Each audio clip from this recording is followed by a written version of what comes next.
आदाब। मैं मोहम्मद अदीब। आज खुशनसीबी से हामिद अंसारी साहब, जो कि इस मुल्क के नायब सदर रहे, उन्होंने अपनी एक आप बीती ऑटोग्राफी लिखी है, उसके ऊपर मैं उनसे गुफ्तगू करने आया हूँ। ऑटोबायोग्राफी बहुत मुश्किल काम है, इसलिए कि यादों को जमा करना और फिर उसको उस तरह से पेश करना, इसीलिए उसका इम्पैक्ट ज़्यादा होता है। फिक्शन और नावल हो सकता है कि उस वक्त आपको कुछ प्लेजर दे, कुछ सुकून दे, लेकिन ऑटोबायोग्राफी अगर किसी अहम शख्स की है तो वो नई जनरेशन को एक राह बताता है, एक सिमत देता है, तरक्की की मंजिलें कैसे पाई जाती हैं, अखलाकियात कैसे डेवलप होते हैं। और ख़ास तौर से इस किताब को उन चंद किताबों में से मेरी ज़िंदगी से गुजरी हैं जिनको मैंने एक नशिस्त में ख़त्म किया। उसकी वजह ये थी कि जो वक्त सैयद हामिद साहब ने देखा है, उन्होंने वो वक्त का बयान किया अपने बचपन का, जब ये मुल्क ज़मीन बट गई थी और नस्लें बट रही थीं, कौमें बट रही थीं। वो दौर से उन्होंने शुरू किया है और आखिरी दौर उस वक्त आके ख़त्म किया है जब अखलाकियात और आइडियोलॉजी ख़त्म हो रही थी और मज़हब के नाम पर सियासत हो रही थी। इस पूरे दौर को उन्होंने इसी तरह से, जो उनका तजुर्बा था फॉरेन अफेयर्स का, वो ममालिक जहाँ पेट्रोल निकल आया था और दुनिया के ताजिर मुल्क उस पर मुख्तलिफ़ निगाहों से उस पर काबिज़ हो रहे थे, वो दौर भी उन्होंने देखा जो वेस्ट एशिया और बर-ए-सग़ीर में खलीज की हुकूमतों के साथ हुआ है। मैं हामिद अंसारी साहब की ज़बान से सुनना चाहता हूँ। सर, मैं आपसे पहला सवाल तो ये है कि जो आपने अपनी शुरुआत की है, जिस वक्त आपने होश संभाला, आपने कहा कि आपने शिमला में आप तालीम ले रहे थे और वहाँ फसादात की वजह से हिजरत करनी पड़ी, और आपको, क्योंकि आपके वालिद और आपका ख़ानदान का एक बड़ा कंट्रीब्यूशन था मुल्क की आज़ादी के लिए, इसलिए आपके मरासिम थे अबुल कलाम आज़ाद से और रफ़ी अहमद क़ुदवाई साहब से, और इत्तेफ़ाक़न आप उसी मकान में आकर रहे जहाँ आज आप बाद में वाइस प्रेसिडेंट की हैसियत से बैठे। तो आपको तो एक मौका मिला और आप महफूज रहे, आपका ख़ानदान महफूज रहा। आपने उसमें ज़िक्र किया है बहुत से मुसलमान ख़ानदानों का और कहा कि वो कुछ उसमें से पाकिस्तान चले गए। क्या वो आपको अंदाज़ा है कि वो पाकिस्तान की मोहब्बत में हिजरत की या खौफ और माहौल ने उनको मजबूर किया कि वो इस ज़मीन को छोड़ें? उसका क्या, उस वक्त की क्या पोजीशन थी? लोग क्या एक जोश में जा रहे थे या कुछ मजबूरी में भी जा रहे थे? भाई मालूम नहीं, इससे इतने सालों बाद, आधी सदी बाद, अब इस पे कोई जजमेंट करना आसान नहीं। बहुत लोग गए, बहुत लोग नहीं भी गए, समझे साहब? तो इनफरादी फैसले थे, समझे, और लोग चले गए, बहुत से लोग सब छोड़ छाड़ के चले गए, समझे आप? बहुत लोग इस गरज में गए कि वहाँ पे हालात बेहतर होंगे। दोनों जाके पछताए। महाजरीन का जो वहाँ की कहानी है उस पर बहुत कुछ कहा गया है, तो उस पर तबसरा करने से कोई फ़ायदा नहीं है। एक सैलाब था जिसमें कि मिनटों में फ़ैसला करना था लोगों को कि किसी को इधर ले जाएं या उधर ले जाएं। नहीं, जिस वक्त आप अलीगढ़ पहुँचे, मैंने देखा कि आपका जो दौर है 50s का, अलीगढ़ मुस्लिम यूनिवर्सिटी पार्टीशन के बाद उसकी शक्ल, उसकी हैसियत बहुत कमज़ोर हो गई थी, ज़्यादातर लोग हिजरत कर गए थे। लेकिन मैंने पढ़ा था, और आप क्योंकि वहाँ उस वक्त मौजूद थे, क्योंकि जाकिर साहब और कर्नल बशीर जैदी साहब ने उस यूनिवर्सिटी को फिर वो उस मकाम पे लाए थे, वो दौर आपने देखा था। और मेरा भी ये रहा कि जिस वक्त आपने यूनिवर्सिटी छोड़ी, मैं उस वक्त यूनिवर्सिटी ज्वाइन कर रहा था। कुछ लोगों का आपने ज़िक्र किया है उसमें जो मेरे सीनियर थे बाद में, तो मुझे बड़ा उसमें अच्छा लगा। लेकिन ये भी अंदाज़ा हुआ कि आपने उसमें नमकदान का जिक्र किया कि आपका नाम उसमें नहीं आया, और हम लोग ये कहते थे कि नमकदान में उन लोगों का नाम नहीं आता है जो हर वक्त पढ़ते रहते हैं। तो मैं 6 साल रहा जिसमें 4 साल मेरा नमकदान में नाम आया, तो मेरी हैसियत अलीगढ़ की अलग थी। लेकिन जब आप दोबारा यूनिवर्सिटी में गए एज ए वाइस चांसलर होकर, तो वहाँ क्या आपने फ़र्क पाया कि यूनिवर्सिटी में बढ़ तो गई थी, लेकिन क्या वो कदरें बाकी थीं, या वो स्पिरिट थी जो आपके दौर में रही और कुछ वक्त तक हमने भी देखा? देखिए, माहौल में तब्दीली मैंने पाई। ख्यालात की वुसअत जो थी वो मुझे ऐसा लगा कि वो वुसअत जाती रही, समझे। हमारे ज़माने में हर तरह के लोग थे, राइटिस्ट भी थे, लेफ्टिस्ट भी थे, सब थे, और बहुत खुला हुआ एटमॉस्फेयर था, डिबेट होता था। आप तो यूनियन से बहुत करीब ही रहे, मैं यूनियन के करीब भी नहीं गया कभी क्रिकेट ग्राउंड पे वक्त गुजारता था। हाँ? क्रिकेट ग्राउंड में यूनिवर्सिटी क्रिकेट टीम में था, और आपने जिनका जिक्र किया है आपके जूनियर रहे थे, लेकिन हमारे सीनियर थे। वकारुद्दीन साहब हमारे कप्तान थे, मैं यूनिवर्सिटी में खेलता था। वाडी साहब थे, ये सब लोग। हाँ हाँ बिल्कुल, सब मेरे ज़माने के खिलाड़ी थे और अच्छे खिलाड़ी थे। अलीगढ़ की टीम अच्छी थी, तो उसमें ये था कि डिबेट की बहुत गुंजाइश थी, समझे। राइटिस्ट, लेफ्टिस्ट, समझे, सेंट्रिस्ट सब थे अलीगढ़ में। वो चीज़ मैंने पाया कि ज़रा सा दायरा जो है उसकी वुसअत कम हो गई है। अच्छा, आपने एक सन 62 का वाक़या लिखा है सऊदी अरेबिया का, कि राब्ते आलम इस्लामी बनी और उसमें मौलाना अली मियाँ और मौलाना मंजूर नोमानी साहब उसके मेंबर बने।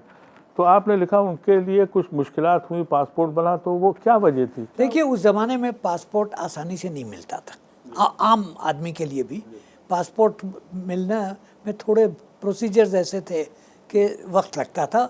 और चूँकि मौलाना अली मियाँ साहब मारूफ आदमी थे, उलमाए दीन में उनका शुमार था, तो उनको वहाँ जाने के लिए पासपोर्ट देने का मसला सरकार के लिए पॉलिसी का मसला हो गया, और वो चीज़ ऊपर गई। उस ज़माने में ये भी था कि चीज़ों पे डिस्कशन सीरियसली होता था। बात पंडित जी तक पहुंची, जहाँ तक मुझे इल्म है, और पंडित जी ने अपने 2 सीनियर लेवल सेक्रेटरीज़ की एक कमेटी बनाई, गुंडेविया साहब और तैयब जी साहब, और उनसे कहा कि आप इन लोगों से मिलिए, मौलाना अली में और मौलाना मंजूर नोमानी से, और अपने तासुरात मुझे बताइए। तो उन्होंने जो रिपोर्ट लिखी वो बहुत पॉजिटिव थी। उसमें उन्होंने लिखा कि ये आलिम हैं, सियासतदान नहीं है। उसके बाद उनको पासपोर्ट दे दिया गया। नहीं, क्या हज़रत, क्या ये कुछ खौफ था कि कोई एक आलम राब्ते इस्लामी जो बनाया गया है, ये कोई प्लेटफॉर्म है पाकिस्तान को सपोर्ट करने का, या हिंदुस्तान के ख़िलाफ़ कोई साजिश है? क्या कोई ऐसी कुछ सोच थी उस वक़्त? उस वक्त बहुत से सोचें ऐसी थी, समझे साहब, मगर आलम राब्ता इस्लामी जो है वो तो जैसा कि उस वक्त अंदाज़ा किया गया था कि वो cultural wing of Saudi foreign office हो गया, समझे। अली मियाँ साहब जब जाते थे तो उनकी बड़ी इज्जत होती थी वहाँ पे। एक ज़माने में सन 67 की जंग से पहले सऊदी हुकूमत ने एक इंटरनल ऑर्डर निकाला था, इसलिए कि उस वक्त उनकी जो असली जंग थी वो मिस्र से थी, जमाल अब्दुल नासिर से थी, कि वो लोग जो कि उन मुल्कों से हैं जो कि मिस्र की हिमायत करते हैं, उनको सहूलतें, सरकारी नौकरी न दी जाए। उसमें उस वक्त हिंदुस्तानी वहाँ कम थे, मगर ये बात सफारत खाने तक पहुँची। मिदत किदवाई साहब हमारे सफ़ीर थे, उन्होंने अली मियाँ साहब से ज़िक्र किया इसका। अली मियाँ ने कहा मैं इसको बादशाह से उठाऊंगा। तो जब बादशाह शाह फैसल से मिलने, तो किंग फैसल थे, हाँ, किंग फैसल से मिलने गए, तो किंग फैसल से उन्होंने इसका जिक्र किया कि ये सितम है हिंदुस्तान पे और हिंदुस्तान के मुसलमानों पे। तो बादशाह उसको टाल गया, कहने लगे नहीं, ऐसा कोई ऑर्डर नहीं है, अगर कोई होगा तो मैं ठीक कर दूंगा। 2-4-6 महीने बाद जब अली मियाँ दोबारा गए तो वही शिकायत थी, तो वो फिर गए बादशाह के पास। उनका साहब आपने वादा किया था, तो फिर उनके सामने बादशाह ने ऑर्डर लिखवाया। देखिए उस वक्त की सऊदी हुकूमत जो थी उसकी सोच दूसरी थी, समझे साहब। उनके एक रूलिंग ये भी थी कि वीज़ा ना दिया जाए हिंदुस्तान से एक मज़हब के लोगों को, समझे। तो ठीक है, अब वो सब पुरानी बातें हो गई हैं, अब उसका जिक्र करने से कोई फ़ायदा नहीं है। तो ये आप लोग जब एम्बेसी में थे तो उस वक्त तो पाकिस्तान का इन्फ्लुएंस बहुत ज़्यादा था, बहुत ज़्यादा था। बहुत ज़्यादा था। तो उस वक्त तो आपको बहुत दुश्वारियाँ होती थी, बहुत दुश्वारियाँ होती थी। जब सन 65 की जंग हुई तो मुझसे पहले सैयद शहाबुद्दीन साहब मरहूम फर्स्ट सेक्रेटरी थे, उनको बहुत कुछ मुश्किलात का सामना करना पड़ा। बहुत मुस्तैदी से वो करते थे, और जब बहुत सालों बाद शहाबुद्दीन साहब का नाम भेजा गया बतौर सफ़ीर के, तो सऊदी हुकूमत ने उसका जवाब नहीं दिया। 3 महीने तक जवाब नहीं दिया, इसलिए मुझे कहीं और से निकाल के वहाँ भेजा गया कायम मकाम की जगह पे। और हुक्म मुझे ये था, चौहान साहब हमारे वज़ीर थे, कि हम ये मालूम करना चाहते हैं कि ये फ़ैसला जो है इनफरादी है या हिंदुस्तान पे है। हाँ, ये तो आप लोगों की बहुत बड़ा कंट्रीब्यूशन है कि मुस्लिम वर्ल्ड में जिस वक्त पाकिस्तान का डिवाइड हुआ और बटा बांग्लादेश बना, उस वक्त भी आप लोगों को मुश्किलात का सामना थी। तो जब मैं गया, और जाने से पहले चौहान साहब ने मुझसे कहा कि तुम्हारी रिपोर्ट पे ये फ़ैसला होगा कि हम दूसरा नाम भेजें या न भेजें। तो मैं गया, तो फ़ॉरेन ऑफिस में कुछ लोग थे पुराने जानने वाले, उसमें एक साहब थे सालिम सुम्बुल, जो कि 15-20 साल से चीफ ऑफ प्रोटोकॉल थे, उनको मैं जानता था अच्छी तरह से। तो मैं उनके पास गया, मैंने कहा भाई ये देखिए ये मामला आपके यहाँ है सैयद शहाबुद्दीन को आप भी जानते हैं, मैं भी जानता हूँ, है, तो मुझे तो ज़्यादा उस पर कहने की ज़रूरत नहीं है। तो उन्होंने बड़ा गोल मोल जवाब मुझे दिया कि अंसारी साहब, मेरी एक बहन है, इकलौती बहन है, मदीने में रहती है, और हम एक दूसरे से बहुत करीबी हैं, मगर कभी कभी इख्तलाफ राय हो जाता है। तो जब इख्तलाफ राय होता है तो हम झगड़ा नहीं करते, हम बातचीत बंद कर देते हैं। अब इतना कह के उन्होंने मीटिंग ख़त्म कर दी। फिर मैं वापस आया, मैंने कहा अब क्या किया जाए। तो वहाँ इत्तफाक से एक अरबी अखबार के एडिटर थे मोहम्मद सलाहुद्दीन, वो अख़वानुल मुस्लिमीन के भी किसी ज़माने में मेंबर रहे थे, अच्छे दोस्त थे, वो हिंदुस्तान को बहुत बुरा बना, किताब में जिक्र किया उनका जी। तो मैंने उनसे पूछा, मैंने कहा भाई सैयद शहाबुद्दीन आपके भी दोस्त थे, मेरे भी करीबी दोस्त हैं, तो मालूम ये करना है कि ये फ़ैसला क्यों हुआ। तो वो गए, सबसे बातचीत करके अंदरूनी आए, और उन्होंने कहा कि सन 65 की लड़ाई के वक्त सैयद शहाबुद्दीन बहुत एक्टिव थे पाकिस्तान के ख़िलाफ़, और हम लोग चूँकि सरकारी पोजीशन थी कि सऊदी अरेबिया न्यूट्रल है, मगर on the ground Saudi Arabia neutral नहीं था, तो पाकिस्तानियों को सहूलतें दी जाती थी। तो ये सब उनकी नॉलेज में था, उनके रिकॉर्ड में होना ही चाहिए। तो जब इनका नाम भेजा गया कि नामज़द सफ़ीर, तो फ़ैसला ये हुआ कि ये आदमी जो है ये परेशान करेगा। तो ये रिपोर्ट मैंने भेज दी दिल्ली, और उसके बाद 2-3 महीने बाद उन्होंने दूसरे सफ़ीर का नाम भेजा और ताल्लुकात ठीक होने शुरू हो गए। नहीं, आपने उसमें एक जिक्र किया अरब लीग के जनरल सेक्रेटरी थे, वो उन्होंने अपॉइंटमेंट आपको इसलिए दे दिया कि शायद वो समझे कि कोई तो मेरी आवाज़ से समझे कि ये कोई खातून बोल रही हैं, तो कहने लगे मुझे बड़ा ताज्जुब हुआ कि हिंदुस्तान में ने यहाँ खातून की वजह से अपॉइंटमेंट मिला। हाँ, मिला। ये बड़ा दिलचस्प वाक़या, मैंने जब उसको पढ़ा तो मुझे बड़ी हंसी आई कि क्या ये उनका मेंटल सोच थी कि भाई नहीं, बहुत मुअज़्ज़ज़ आदमी थे, बहुत मुअज़्ज़ज़ बड़े सीनियर आदमी थे इजिप्शियन पॉलिटिक्स में, अरब पॉलिटिक्स में। तो था उनका मतलब ये कि उन्होंने मुझसे जिक्र किया जैसे मैं गया, कि मैं तो समझा था कि कोई खातून मुझसे मिलने आ रही है।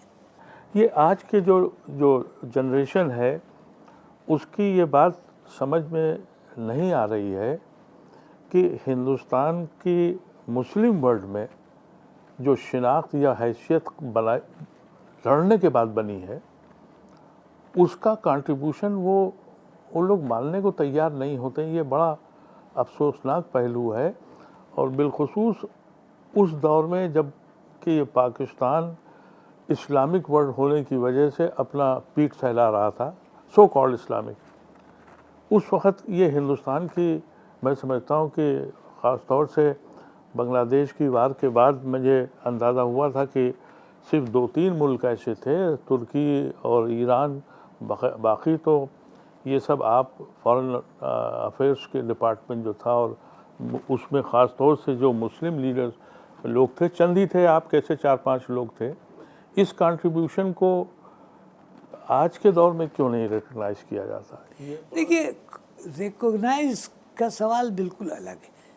बतौर सफ़ीर के या सफारत खाने में ऑफिसर के, जो सरकार की पॉलिसी थी उस पर हम अमल करते थे, और आज ये कहा जा सकता है कि वो पॉलिसी ठीक थी। नोक झोंक हुई, बहुत काफ़ी हुई, कई हर दौर में नोक झोंक हुई, समझे साहब। सन 61-71 की जंग से पहले सऊदी अरब में मैं गया था, उनके साथ, शाहनवाज खान साहब मरहूम के साथ, समझे, और बहुत नोक-झोंक हुई थी, समझे। मुझे आपका दौर दुबई का याद है, क्योंकि जब आप अबू धाबी आए थे उस वक्त हम लोग दुबई में थे, और हम लोग, क्योंकि मैं 75 में यहाँ इमरजेंसी लगी है, और उसके बाद मुझे यहाँ इस मुल्क को छोड़ना पड़ा था, क्योंकि मैं अपोजिशन के लिए काम करता था। वहाँ उस वक्त माहौल जो था वो सारी कंपनियाँ जो थीं वो पाकिस्तान मैनेज कंपनीज थीं, और जो पुराने लोग थे जो वहाँ बहुत दिनों से आबाद थे, वो मुस्लिम्स को नौकरी नहीं देते थे, यानी हिंदुस्तानी मुसलमानों को। उस वक़्त हम लोग आपके पास गए थे, और आपको याद होगा कि आपने एक आइडिया दिया था कि तुम लोग अलीगढ़ ओल्ड बॉयज़ एसोसिएशन बनाओ। तो उससे फिर हम लोगों ने वो एसोसिएशन बनाई, और जब आप रहे उसको प्रमोट भी हुआ। जब मैं आया तो उसमें 500 मेंबर उसके हो गए थे, और फिर दरफ्ता रफ्ता लोगों को जॉब मिलना शुरू हुई थी। तो वो जब हम लोगों ने महसूस किया था, जो कि वहाँ नौकरी करने गए थे या पनाह लेने गए थे, तो आप लोग जिसके ऊपर ज़िम्मेदारी पूरे मुल्क की होती है, मैं असेस कर सकता हूँ कि कितनी मुश्किलात का सामना वहाँ करना पड़ता होगा। लेकिन वापस आने के बाद जो आपको यहाँ जिस दौर में आप आए, और उस वक्त आप माइनॉरिटी कमीशन के चेयरमैन बने हैं, लेकिन शायद उससे पहले गुजरात का फसाद हो चुका था। माइनॉरिटी कमीशन में आने के बाद आपको क्या एहसास हुआ कि माइनॉरिटीज़ में यहाँ जो प्रॉब्लम्स हैं क्रिएट हो रही हैं, उसको आपको करीब से देखने का मेरे ख़्याल से पहला मौका जब ही मिला होगा जब आप माइनॉरिटी कमीशन में आए थे। और आपने चंद बातें लिखी हैं मिसाल के तौर पर, वो और बहुत सही लिखी हैं कि मुसलमान इस मुल्क में खौफज़दा हो गया है, और इसको अब मैं समझता था कि आप इसकी वजाहत भी करेंगे, लेकिन आपने उसको बहुत महदूद अंदाज में लिखा है, क्योंकि हम लोग जो इस मुल्क में मुस्तकिल रह रहे हैं, आज हम भी 75 साल से ऊपर चले गए हैं, पहली बार हमको खौफ लगने लगा है। और वो इसलिए लगने लगा है कि लिंच जब होता है उसके बाद जश्न मनाया जाता है, यानी अखलाक को लिंच किया खाने पर मंत्री वहाँ जश्न मना रहा है गवर्नमेंट का। राजस्थान में एक आदमी को जलाते हैं, उसका वीडियो बनाते हैं, उसके नाम से चंदे जमा होते हैं, तो खौफ पैदा होता है। ये इवेंट्स भी आपको मैं समझता हूँ कि एलोबरेट करने चाहिए थे, क्योंकि कुछ लोग ये कहते हैं कि लिंचिंग हुई नहीं है, लिंचिंग होती नहीं है, लेकिन यहाँ तो लिंच के बाद जश्न मनता है और मिनिस्टर उसको ऑनर करता है। तो ये खौफ पैदा करने की एक जो साजिश है, इसको भी हमारे ऐसे लोग समझते हैं कि इसकी वजाहत होनी चाहिए। नहीं, किताब का मकसद ये नहीं था। किताब आप बीती थी, जो मेरा तजुर्बा था ज़िंदगी का, समझे, या जिन चीज़ों में मुझे कुछ काम करना पड़ा था उसका जिक्र था। वो माइनॉरिटी प्रॉब्लम्स पे किताब नहीं थी, उसकी अलग जगह है, उस पर किताबें लिखी गई हैं, बहुत तफसील से लिखी गई हैं, ठीक है। मुझे लगा कुछ लोगों ने ये शिकायत करी कि साहब वो हामिद अंसारी साहब ने मुसलमानों को खौफज़दा बता दिया है, उससे देश की बड़ी इमेज ख़राब हो रही है। भाई मैंने कोई गलत बयानी तो की नहीं, जो मेरा तासुर था मैंने लिख दिया, और वो ऐसी नई चीज़ मैंने नहीं लिखी। मैं 10 साल वाइस प्रेसिडेंट था, बहुत तकरीरें की मैंने, आपकी मशावरत की तकरीर मुझे याद है। मशावरत की तकरीर और तकरीरें हैं, कॉन्वोकेशंस में मैंने कहा ये बात, तो कोई नई चीज़ मैंने नहीं कही थी। आज अगर कोई लेके उछलने लगता है कि साहब आपने नई चीज़ ओहदा छोड़ने के बाद कही है, उसने मेरी तकरीरें नहीं पढ़ी हैं, और जितनी मेरी तकरीरें हैं वो वेबसाइट पे मौजूद हैं, इसके 2-3 मजमूए छप चुके हैं, तो ये कहना बिल्कुल गलत है। अगर आप ये बात न लिखते तो आप नाइंसाफ़ी कर रहे थे, हक़ाइक़ को छुपाने से मेरा हक़ाइक़ छुपते नहीं। मेरा जो तजर्बा था, समझे साहब, मैंने माइनॉरिटी प्रॉब्लम्स पे कई जगह पे काम किया है। माइनॉरिटीज़ कमीशन में किया है, उससे पहले नेशनल सिक्योरिटी एडवाइजरी बोर्ड में मैंने एक पेपर लिखा था, समझे सर, जो कि सरकारी आर्काइव्स में है, कि माइनॉरिटी प्रॉब्लम को सरकार को कैसे एड्रेस करना चाहिए, इसलिए कि वो बोर्ड का काम था सरकार को एडवाइस दे, समझे। नहीं, आप तो जब पहली बार वाइस प्रेसिडेंट हुए हैं, उससे पहले एक सच्चर कमेटी बनी थी, और वो इस वजह से कि हैदराबाद में वहाँ की सरकार ने फैसला किया था कि हम मुसलमानों को रिजर्वेशन देंगे, तो कोर्ट ने ये कहा कि नहीं, कोई सबूत नहीं है कि आप बैकवर्ड हैं, कम्युनिटी हैं। उसके ऊपर मुसलमानों को कि ये बैकवर्ड हैं फाइनेंशियली, एजुकेशनली, अदरवाइज, उस पर सच्चर कमेटी बनी थी। उन्होंने कहा कि नहीं, ये दलितों से भी नीचे हैं। लेकिन जब वो इम्प्लीमेंट हुआ तो वो माइनॉरिटी के नाम से हुआ, और उसमें मुसलमान का जिक्र ख़त्म हो गया। चलिए, वो ठीक बात थी, लेकिन जब हम लोगों ने यहाँ दिल्ली में देखा कि तो 70% जो बेनिफिट्स गए वो नॉन मुस्लिम्स को गए, उस पे हम लोग मनमोहन सिंह साहब से मिले थे। उस पर मनमोहन सिंह साहब ने ये कहा कि first preference should be to the Muslims, क्योंकि वो जो कमेटी बनी थी तो मुसलमानों के लिए बनी थी। उसका भी आज तक जवाब हुआ, लेकिन किसी कांग्रेस लीडर ने उसको डिफेंड नहीं किया और उसको डिफेंसिव होते चले गए। तो ऐसी शक्ल में आज का जो मुसलमान है वो यकीनी तौर पर खौफज़दा भी है और डिफेंसिव भी है। मैं समझता हूँ कि ये इसका तजुर्बा आपको हिंदुस्तान आने के बाद ही हुआ होगा, क्योंकि हिंदुस्तान से बाहर तो आपका एक मिशन था कि हम हिंदुस्तान की इमेज को दुनिया में बढ़ाएं, उससे तिजारत बढ़ाएं, उसके ताल्लुकात बढ़ाएं। तो पूरी ज़िंदगी तो आपने हिंदुस्तान की इमेज को बढ़ाने में लगाई। जब वापस आप हिंदुस्तान आए तो ये हक़ाइक़ अगर आपने देखे थे, तो अगर आप न लिखते तो मैं समझता हूँ कि ये आप नाइंसाफ़ी करते। देखिए, मैंने जो लिखा है वो अपने तासुरात, अपना एक्सपीरियंस, अपने तासुरात। मगर जहाँ आपने ज़िक्र किया रिज़र्वेशंस का, मेरी ज़ाती राय हमेशा ये रही है कि ये लफ्ज़ रिज़र्वेशन या ये डिमांड कि हमको ये रिज़र्वेशन दिया जाए, वो रिज़र्वेशन दिया जाए, ये लफ्ज़ गलत है। देखिए, दुनिया के और मुल्कों में भी पॉपुलेशंस में प्रॉब्लम्स हैं, तो वहाँ पे एक दूसरी इस्तिलाह इस्तेमाल होती है, वो बहुत बेहतर है इससे, समझे साहब। वहाँ क्या कहते हैं इसको? उसको रिजर्वेशन नहीं कहते हैं, वो सिर्फ अफर्मेटिव एक्शन कहते हैं। अफर्मेटिव एक्शन जो है बहुत से मुल्कों में होता है।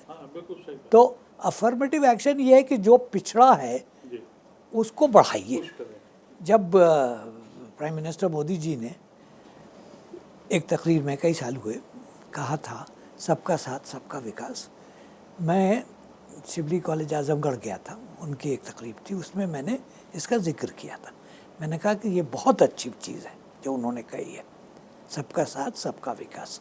मगर सबका साथ सबका विकास का मतलब ये है कि स्टार्टिंग पॉइंट पे जो लाइन है दौड़ की, उसमें सब एक लाइन में खड़े हों। अगर कुछ 10 कदम पीछे हैं तो फिर तो वो हमेशा 10 कदम पीछे रहेंगे, समझे। तो पॉइंट जो है वो अफर्मेटिव एक्शन का है। जो डिमांड हुआ गलत लाइंस पे गया और हालात इन मुल्क में बदल गए। भाई पहले यह था कि आप चपरासी में 10% दे दीजिए, ड्राइवर्स में 10% दे दीजिए। आजकल के हिंदुस्तान में चपरासी की भर्ती नहीं होती है, ड्राइवर की भर्ती नहीं होती है। तो मतलब ये कि वो हम लोगों की मुसलमानों की गलती थी कि उन्होंने गलत चीज़ पे फोकस किया। अच्छा, अफर्मेटिव एक्शन है।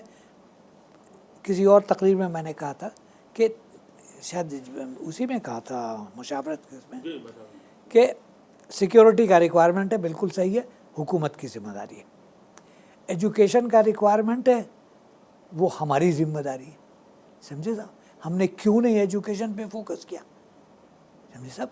दूसरी कौमें जो हैं, हमारे सिख भाई हैं, सन 47 में जिस हालत से वो आए थे, बहुत मुसीबत ज़दा थे, तो उन्होंने अपने आप को ऑर्गेनाइज़ किया, स्कूल्स खोले, कॉलेजेस खोले, बहुत अच्छे, सब खुशहाल हो गए। हम लोगों ने ये नहीं किया। साउथ में फिर भी बेहतर है, कर्नाटक में और केरल में इस पे ज़्यादा तवज्जो दी है। शुमाली हिंदुस्तान में जहाँ सबसे बड़ी आबादी है। हज़रत यहाँ की तो मुश्किल ये भी रही है कि नॉर्थ इंडिया ने 87 भी देखा, 1987 भी देखा और 1957 भी देखा और 1857 भी देखा और 1947 भी देखा। देखो सब ठीक है, साउथ ने ये नहीं देखा। नहीं सब ठीक है, मगर हमारे यहाँ जो सबसे बड़ी मुसीबत थी, जिसको कि नॉर्थ इंडिया के मुसलमान आसानी से नहीं मानते हैं, कि एक जहनियत थी पेदरम सुल्तान बूथ जी। उस जहनियत ने उनको अफर्मेटिव एक्शन से, इतनी बड़ी बड़ी दरगाहें हैं, समझे साहब, तो उन दरगाहों ने स्कूल क्यों नहीं खोले, यूनिवर्सिटीज़ क्यों नहीं खोली, समझे, नहीं किया। जो सज्जादा नशीन हैं वो बड़े खुश हैं अपनी जगह पे। जो कुछ होता है मुस्तफ़ीद वो होते हैं, दूसरा नहीं होता है मुस्तफ़ीद। और देवबंद स्कूल जो है वो मदरसे खोलता रहता है अपने। एक ज़माने में फील्ड ऑफ साइंस और एजुकेशन में भी मदरसे। अब लफ्ज़ मदरसे का मतलब क्या है? अरबी लफ्ज़ है जिसको हम स्कूल कहते हैं, वो मदरसा है। यूनिवर्सिटी जो कहते हैं मदरसा है आली जो है, वो यूनिवर्सिटी हो गई। मैंने हज़रत एक बार दुबई देवबंद में ये बात कही थी, उनके जलसे में कही थी कि जो आपको हुक्म मिला है कि भाई चाइना जाओ तो इल्म हासिल करने जाओ, बिल्कुल, तो वो इल्म वहाँ कोई हदीस और कुरान पढ़ने नहीं जा रहा, कहा का हुक्म हुआ था, जदीद तालीम का हुक्म हुआ था। लेकिन ये अंग्रेज़ों से लड़ते लड़ते अंग्रेज़ी से लड़ बैठे और नतीजा ये हुआ कि वो महदूद हो गए सिर्फ अपनी तालीम पर कि भाई मेरा मज़हब कायम रहे। और जो अलीगढ़ के पढ़े हुए लोग थे, ये जिम्मेदारी उनकी बनती थी, सर सैयद के भाई खां की। ये कमी उनकी तरफ से हुई, ये हमारा असेसमेंट है। तो गलती थी ना, हम उसका एतराफ़ बड़ी मुश्किल से करते हैं। ठीक है, दीनी मदरसे अपनी जगह पे हैं, बिल्कुल ठीक है, मगर दीनी मदरसे में अगर एक बिल्कुल नॉन रिलीजियस सब्जेक्ट मैथमेटिक्स जोड़ दिया जाता है तो हर्ज क्या है उसमें? अगर दूसरी ज़बानें पढ़ाई जाती हैं, अगर आप आप उर्दू पढ़ाते हैं, फ़ारसी कुछ में पढ़ाते हैं, अरबी पढ़ाते हैं, उसमें 2-3 ज़ुबानें और जोड़ दीजिए, तो उसमें मुश्किल क्या है? मनमोहन सिंह की सरकार ने कोशिश करी थी, एक मदरसा बोर्ड का बिल लाए थे, उसकी हमने मुखालफत की थी और सारे मुस्लिम एमपीज़ ने की थी, क्योंकि वो बिल ये था कि गवर्नमेंट टेक ओवर करेगी। हमारा ये कहना था कि आप अगर साइंस का टीचर रखना है तो आप उसकी फ़ीस दे दीजिए, कंप्यूटर आप दे दीजिए। क्यों? इसलिए कि देखिए, जितनी गवर्नमेंट ऑर्गेनाइजेशंस थी उस वक्त हमसे दिग्विजय सिंह और उस वक्त मिनिस्टर थे हमारे जो वकील हैं अपने इस वक्त बहुत बड़े, उन्होंने एतराज़ भी किया था कि भाई आप ये क्या कर रहे हैं। तो हमने ये कहा था कि देखिए, जब गवर्नमेंट का दखल आता है वो परमानेंट गवर्नमेंट नहीं है, और वो जब कोई दूसरी सरकार आएगी तो उसको बंद कर देगी। जो सबसे बड़ा असासा था वो हमारा औकाफ का था।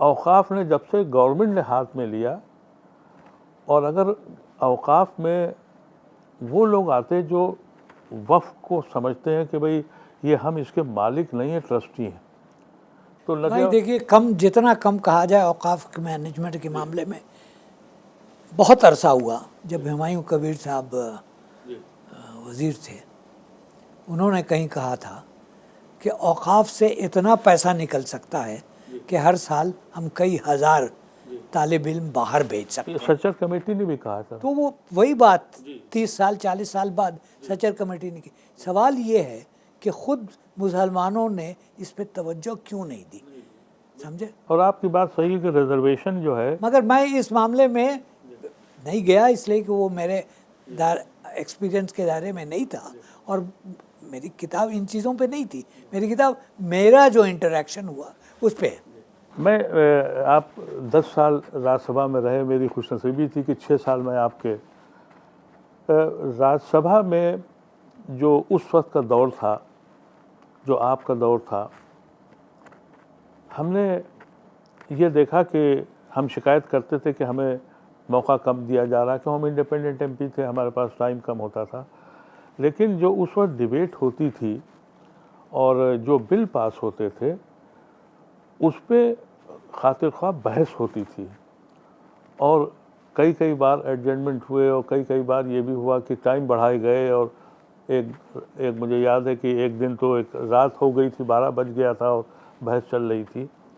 लेकिन जिस तरीके से अभी एक किसान बिल पास किया गया है, देखिए मैं उस पर तबसरा कसदन नहीं कर रहा हूँ, लीगलिटी उसकी पूछ रहा हूँ सर। मैं उस पर तबसरा नहीं करूँगा, इसलिए कि मैंने कभी अपनी ज़िंदगी में मेरे पीछे जो लोग आए हैं उनके काम पे तबसरा नहीं किया है। ये एक उसूल की बात है, सही हो गलत हो, मेरी ज़ाती राय ये है, मेरे अपने ख्यालात हैं कि क्या सही हुआ क्या गलत हुआ। नहीं सर, इसकी मैंने रहमान खान साहब जो आपके डिप्टी थे उनसे भी इंटरव्यू में पूछा था कि लीगलिटी क्या है, अगर हाउस इन ऑर्डर नहीं है तो बिल देखिए रूल्स में सब लिखा हुआ है, समझे? रूल्स जो हैं वो आपका जो टोटलिटी ऑफ एक्सपीरियंस है वो रूल्स में गया है। रूल्स में हर चीज़ का जिक्र है। अब अगर कोई रूल नहीं ऑब्ज़र्व करता है, साइड ट्रैक करता है, शॉर्टकट करता है, समझे, तो ठीक। तो अब मैं उस पर तबसरा नहीं करूँगा इस वजह से कि नहीं, मैं समझ सकता हूँ क्योंकि आप उस पोस्ट पर रह चुके हैं, और आप, मैं जानता हूँ जी, जिस कुर्सी पे आप बैठे हैं वो जाकिर साहब से लेके और राधा कृष्णन और नारायण साहब ने जिस वक़ार को कायम किया था वो उस वक़ार को आपने कायम किया है, और मैं जानता हूं कि आप उस लिए नहीं बोलेंगे, लेकिन एक आम सोच ये है हमारे ऐसे लोगों की कि वो इलीगल है और उस पर कोर्ट भी खामोश है। उसको कहने के प्लेटफॉर्म्स हैं, आप अपनी आवाज़ उठाइए, चाहे अदालत में उठाइए या पब्लिकली उठाइए, समझा? नहीं, अदालत का तो अब आप कहेंगे कि आप अदालत पे तबसरा कीजिए, देखिए वो दुरुस्त नहीं होगा। अच्छा हज़रत, आपने पूरा जो खाका अपनी किताब में खींचा है, बहुत से लोगों को, मैं ऐसा खुशनसीब हूँ कि मैं बहुत सी चीज़ों से पहले से वाकिफ़ था, इसीलिए बहुत से वाक़यात जो आपने लिखे हैं वो या तो आपसे सुन चुका था या दूसरों से सुन चुका था, लेकिन एक आम लोग उनके लिए ये बहुत ही अहम किताब है जो आपने लिखी है, कलमबंद की है, अनबायस्ड है, सिर्फ नौजवानों के लिए सबक आमोज़ भी है कि एक अगर इस जगह तक पहुंचना है तो क्या क्या करना पड़ता है, अपने को कैसे बनाना पड़ता है।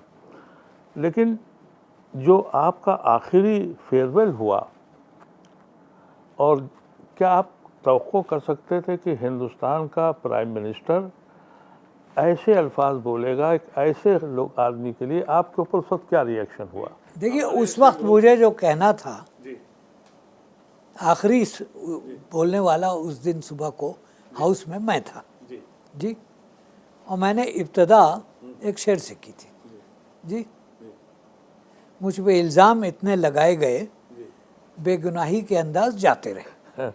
नहीं, बिल्कुल ठीक है आपने कहा, लेकिन ठीक है, मगर एक चीज़ मैं वाज़ेह करना चाहता हूँ जो कि आम तौर पे लोग नहीं जानते हैं, इसलिए कि मीडिया ने, ख़ास तौर पे एक किस्म के मीडिया ने उस पर रोशनी बिल्कुल नहीं डाली कसरन, कि उस दिन प्रधानमंत्री साहब ने 2 तकरीरें की थी।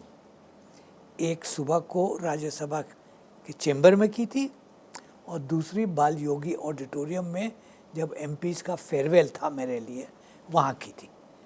दूसरी तकरीर का वीडियो यूट्यूब पे मौजूद है, प्राइम मिनिस्टर की वेबसाइट पे, उसको सुन लीजिए। उसमें उनकी तकरीर बिल्कुल दूसरे अंदाज में थी। अब उसकी वजह क्या थी मैं नहीं जानता, मगर सुबह की तकरीर को रखिए, शाम की तकरीर को रखिए, और मैं इसके आगे इस पे जिक्र नहीं करता हूँ। मेरे ज़ाती ताल्लुकात मोदी जी से हमेशा बहुत अच्छे रहे, हमेशा इख्तलाफ राय बहुत हुई है, मगर ज़ाती ताल्लुकात के ऊपर उनका असर नहीं पड़ा है। अभी भी मिलते हैं, बहुत अच्छी तरह मिलते हैं। क्योंकि आम तौर पे जो लोग, जाहिर है कि वो तो हज़ारों लाखों करोड़ों लोग देख रहे थे, वो उससे पहले जैसे आपने जिक्र किया है वहाँ इसमें आपको अपोजिशन ऑफ लीडर की हैसियत से अरुण जेटली साहब, वो लीडर ऑफ अपोजिशन भी रहे और बाद में लीडर ऑफ द हाउस भी रहे, दोनों हैसियत से आपका उनका रब्ता रहा। उनके बारे में आप क्या सोचते हैं? देखिए, मेरे उनके ताल्लुकात 10 साल थे। बहुत महज़ब आदमी थे, बहुत नॉलेजेबल आदमी थे, समझे, अपने फ़न को बहुत अच्छी तरह जानते थे, नए नुक्ते निकाला करते थे हमेशा, समझे साहब। एक बार बहुत शोरगुल मचा रहे थे लोग जब वो अपोजिशन में थे, तो मैंने कहा कि ये आप लोग एनार्किस्ट की तरह बिहेव कर रहे हैं। Federation of anarchist was the term I used. और जेटली साहब ने कहा कि साहब एनार्किस्ट तो बाय डेफिनेशन फेडरेशन हो ही नहीं सकता है। तो 2-3 दिन बाद मैंने उनको बताया कि देखिए, यूरोप में ऐसे जमातें हैं जिनका नाम है फेडरेशन ऑफ एनार्किस्ट, मगर ठीक था, उनसे इख्तलाफ राय होती थी, मगर वो बहुत प्रैक्टिकल लीडर ऑफ अपोजिशन थे, बहुत practical leader of the house थे, और तरीक़ा ही यही है काम करने का। देखिए, सुबह जो मेरे कमरे में मीटिंग होती थी जी, उसको शुरू में लोग कहते थे मीटिंग, चेयरमैन्स मीटिंग। थोड़े दिनों बाद मुझे अंदाज़ा हुआ कि उसको मीटिंग कहना सही नहीं है। किसी ने पूछा क्यों? मैंने कहा इसलिए कि यहाँ जो बात होती है उस पर अमल नहीं होता है, तो मैं इसको क्लब कहूँगा, चेयरमैन्स टी क्लब। मगर ठीक, वहाँ बहुत सी चीज़ें सुलझ जाती थी, और पार्लियामेंट्री सिस्टम की वर्किंग का ये बहुत ज़रूरी चीज़ है।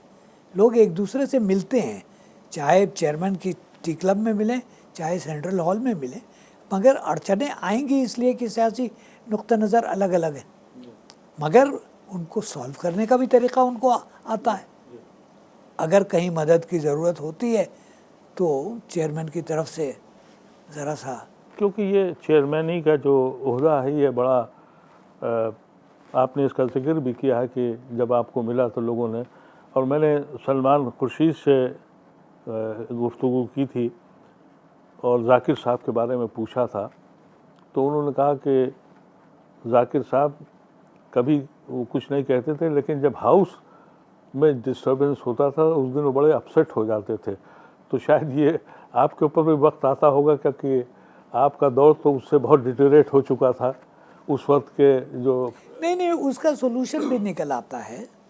जब ज़्यादा शोरगुल होता था तो आप हाउस को एडजन कर लीजिए, समझे, आधे घंटे के लिए एडजन कर लीजिए, 1 घंटे के लिए कर लीजिए, समझे, और लोग फिर लीडर्स को बुला के उनसे बातचीत कीजिए। बहुत सी चीज़ों पे लीडर्स से बुला के बातचीत करने में सोल्यूशन निकल आता है। आपने अपने ज़माने में राज्यसभा टेलीविज़न शुरू किया था, और वो एक ऐसा चैनल बना था जिसकी बड़ी क्रेडिबिलिटी थी, और उस वक्त अपोजिशन का कोई आदमी अगर बोलता था या मज़ाहमत करता था या मुखालफत करता था कैमरा उसकी तरफ होता था कि वो ये आदमी कुछ कर रहा। अक्सर तो ये भी होता था कि राज्यसभा उसका कुछ ये भी मैंने देखा था, वो दौर भी देखा कि एक डिबेट रात को 8 बजे प्राइम टाइम पे टेलीविजन्स पे होती थी और एक डिबेट उस कैमरे की वजह से राज्यसभा में होती थी कि वो कैमरे की तरफ देखते थे लोग कि वो लगा हुआ है। और लेकिन वो डेमोक्रेसी का एक पार्ट था। अब जो हम लोग देख रहे हैं टेलीविज़न पे कि राज्यसभा में डिबेट होती है तो अपोजिशन को दिखाया नहीं जाता है, सिर्फ स्पीकर को फोकस कर देते हैं और या फिर रूलिंग क्लास को दिखाते हैं। तो जब वहाँ मीडिया का हाल हो गया है उस हाउस में, तो ये जो आज पूरा मीडिया दिख रहा है, आप क्या समझते हैं कि इस मीडिया के वही बात जो मैंने पहले कही कि मैं उस दौर पे तबसरा नहीं करूँगा।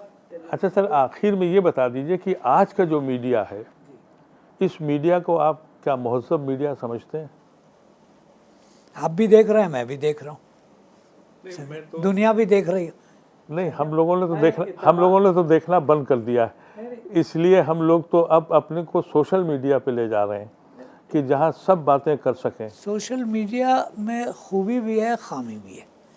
देखिए, हर आयरा गैरा सोशल मीडिया पे आधे जुमले में कमेंट करता है, चाहे वो जाने या ना जाने। तो सोशल मीडिया की खामियां जो हैं वो अभी अमेरिका में सामने आ गई और वहाँ पे करेक्टिव एक्शन भी शुरू हो गया है, समझे। हमारे यहाँ भी किसी वक्त इंशाअल्लाह करेक्टिव एक्शन होगा। लेकिन उसके पॉजिटिव रिस्पांस ये है कि देखिए आज इस मुल्क में जो एक पूरा हिंदुस्तान में किसानों का आंदोलन हो रहा है, अगर सोशल मीडिया ना होता तो ये आंदोलन हो नहीं सकता था। देखिए, हो सकता है ये सही हो, ठीक है, मगर हर समाज अपने आगे बढ़ने या पीछे हटने के तरीक़े खुद करता है। ये पब्लिक परसेप्शन की बात है और उस पे किधर जाएंगे ये पता नहीं। सर, अब आप किसी और किताब की तरफ तवज्जो कर रहे हैं कि आप मज़ीद, क्योंकि आपने तो बहुत दौर देखा है। एक वो दौर कि जब आइडियोलॉजी मेन चीज़ थी सियासत की या दुनिया को चलाने की। अब जब तासुब और मज़हब आगे आ जाए तो फिर आपके ऐसे लोगों की ज़रूरत है कि वो कलम का सहारा लें। अभी ये हिंदुस्तान की आवाम चाहती है कि उन वैल्यूज़ को कैसे रिपीट किया जाए। एक नई पौध है, समझे साहब, मेरी उम्र देखिए, समझा, मेरा वक्त गुजर गया। ये तो एक्सीडेंटली किताब लिख दी तो लिख दी मैंने, समझा। इसके आगे अब दूसरों को संभालना चाहिए। देखिए ना, आप उस वक्त तक क्रिकेट खेलते हैं, समझे साहब, जब तक कि आप खेल सकते हैं, मगर आप ये तो नहीं कह सकते कि मैं ज़िंदगी भर क्रिकेट। हम आपको फिर आखिर में इस किताब के लिए बहुत मुबारकबाद दे रहे हैं और लोगों से कहना चाहते हैं कि इस किताब को ज़रूर पढ़िए। इस किताब के बाद आपको एहसास हो जाएगा कि हम मर के भी नापैद न होंगे, दुनिया में न दिखेंगे, किताबों में मिलेंगे। ये किताब ऐसी किताब है। शुक्रिया। दुनिया में